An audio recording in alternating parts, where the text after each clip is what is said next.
రాష్ట్ర ప్రభుత్వం అధికారంలోకి వచ్చి 11 నెలలు గడుస్తున్నప్పుడు కూడా కనీసం విద్యారంగంలో వస్తున్నటువంటి విద్యారంగంలో విద్యార్థులు ఎదుర్కొంటున్నటువంటి సమస్యలపైన ఇంతవరకు రాష్ట్ర ప్రభుత్వం సంవత్సర కాలం పూర్తవుతున్నప్పుడు కూడా కనీసం ఏ యొక్క సంక్షేమ హాస్టల్ కానీ ప్రభుత్వ పాఠశాల కళాశాల కానీ నెలకొన్న సమస్యలపైన ఏ రోజు కూడా రాష్ట్ర ప్రభుత్వం స్పందించి మాట్లాడేటువంటి పరిస్థితి ఇవాళ ఈ రాష్ట్రంలో కనిపించినటువంటి పరిస్థితి ఇవాళ మనం చూస్తూ ఉన్నాం. అంటే ఇవాళ రాష్ట్ర ప్రభుత్వం విద్యార్థుల పట్ల విద్యారంగం పట్ల ఎంత చిత్తశుద్ధి ఈ రోజు మనకు అర్థమవుతున్నటువంటి పరిస్థితి ఉంది. తక్షణమే రాష్ట్ర వ్యాప్తంగా ఉన్నటువంటి ఎస్సీ ఎస్టీ బీసీ సంక్షేమ హాస్టల్స్ లో నెలకొన్న సమస్యలు పరిష్కరించాలని చెప్పేసి గత సంవత్సర కాలం నుంచి ఏఐసబ్గా అనేక సందర్భాల్లో ఉద్యమాలు ఆందోళన కార్యక్రమాలని నిర్వహిస్తున్నటువంటి పరిస్థితి వల్ల ఈ రాష్ట్రంలో కనపడతా ఉన్నది.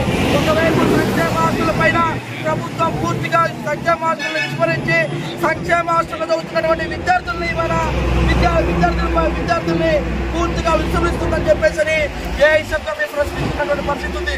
తక్షణమే రాష్ట్ర ప్రభుత్వం స్పందించి ఈ రాష్ట్ర వ్యాప్తంగా ఉన్నటువంటి సంక్షేమ హాస్టల్లో మౌలిక సదుపాయాలు కల్పించి శిథిలావస్థలో చేరుకున్న భవనాల స్థానంలో కొత్త భవనాలు నిర్మించి ఇప్పటికే రాష్ట్ర ప్రభుత్వం కొంత మేరకు మెస్సు కాస్మెటిక్ ఛార్జీలు పెట్టినటువంటి పరిస్థితి ఉంది. కానీ ఏ ఒక్క సంక్షేమ హాస్టల్లో కూడా పెట్టినటువంటి మెస్సు కాస్మెటిక్ ఛార్జీలు కూడా ఇవాళ అమలు చేసినటువంటి పరిస్థితి లేదు.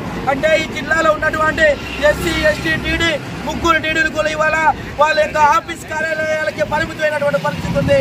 6 నెలలు గడుస్తున్నప్పుడు కూడా కనీసం సంక్షేమ హాస్టల్లో